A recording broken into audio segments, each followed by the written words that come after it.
and just sit it down.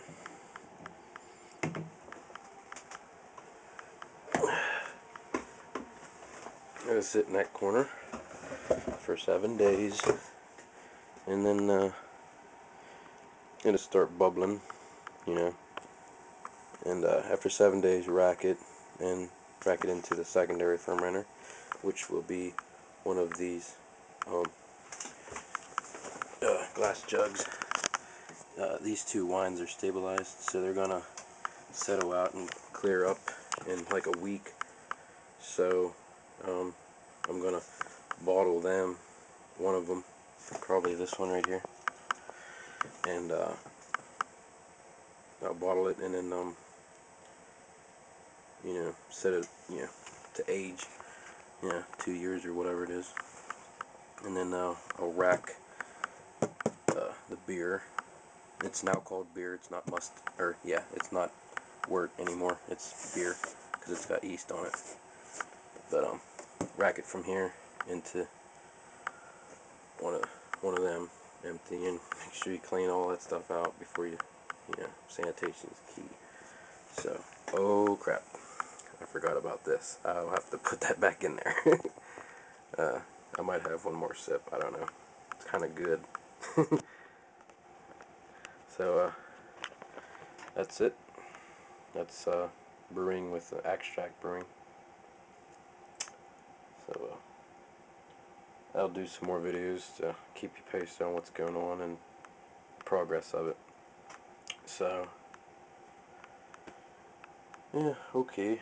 Good night. It's 2 in the morning. I'm ready to go to bed, and might play some Call of Duty. Yeah, but yeah. So talk to you later. Hey, it's now 24 hours later.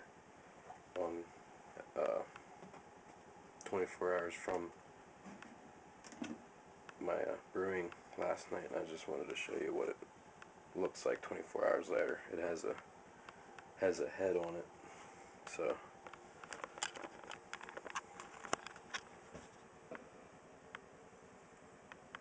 all that green stuff stuck on top of the head is the remaining the remainder of the hops. So once I rack that, you know, that'll come out to clear up the beer. But that's pretty much what it looks like. I don't know.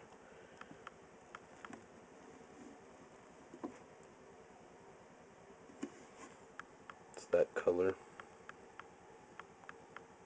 It's got a nice head on it. It's got a lot of proteins in it, so I think it'll have a really good head on it when it's ready to drink. I don't know if you can hear it or not.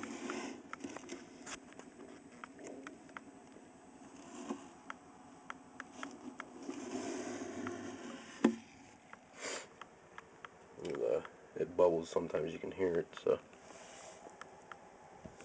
yeah, I can hear it. So okay, that's that. That's 24 hours later.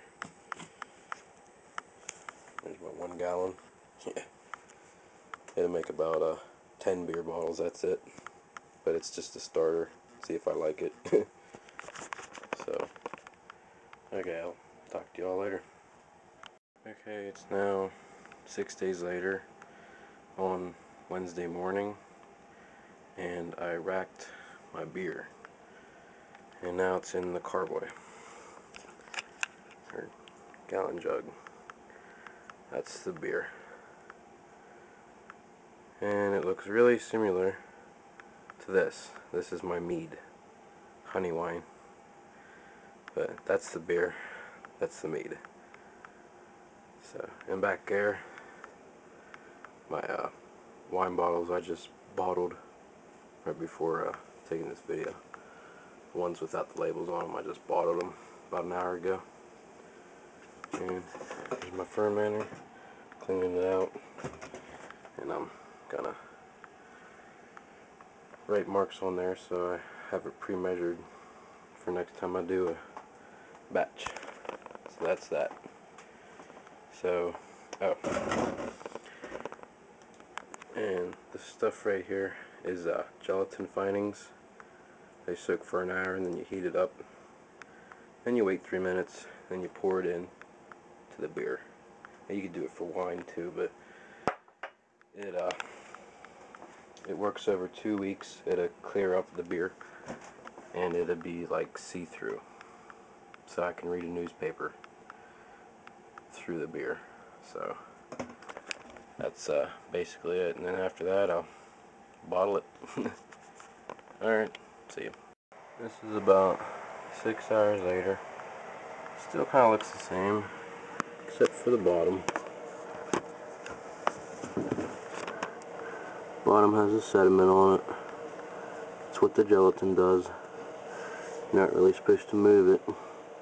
You know, so I just took the camera to it instead of taking this to the camera. So I just let it sit there. So that's just an update. You kind of see the little particles floating around. They're making their way to the bottom of the sediment. At the top, it'll clear up. You can't really see it now, but that eventually will be crystal clear. So that's it. Just updating you.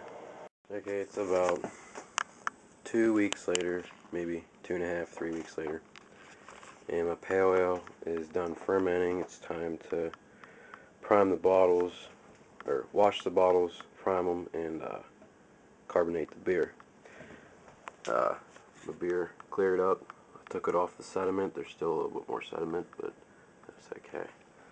The final gravity was 10, 12. That gives me about 5.5% alcohol in it. Here's my bottles. We're using Bud Light, Sam Adams.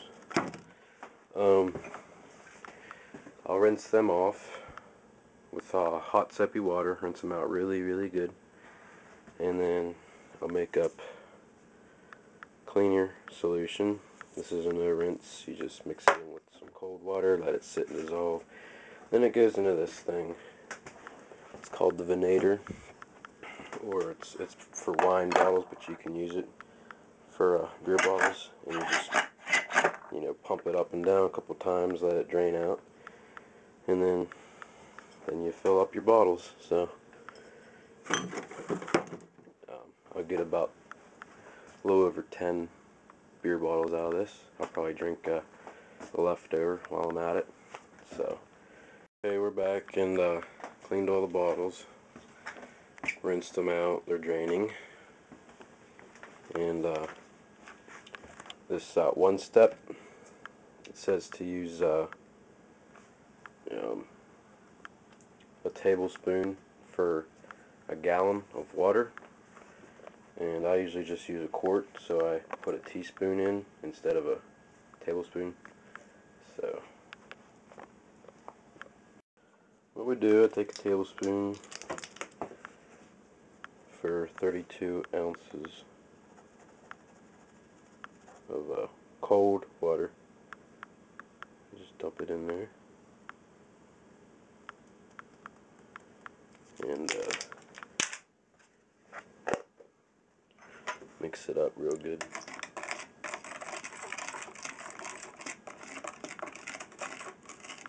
This is no rinse too.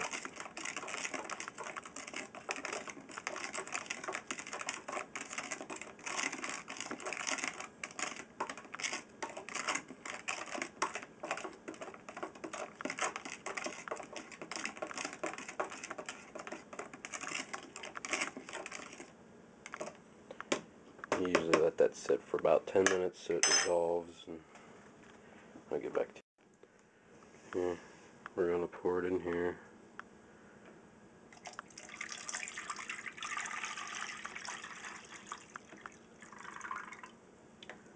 It's a little much. That'll be alright.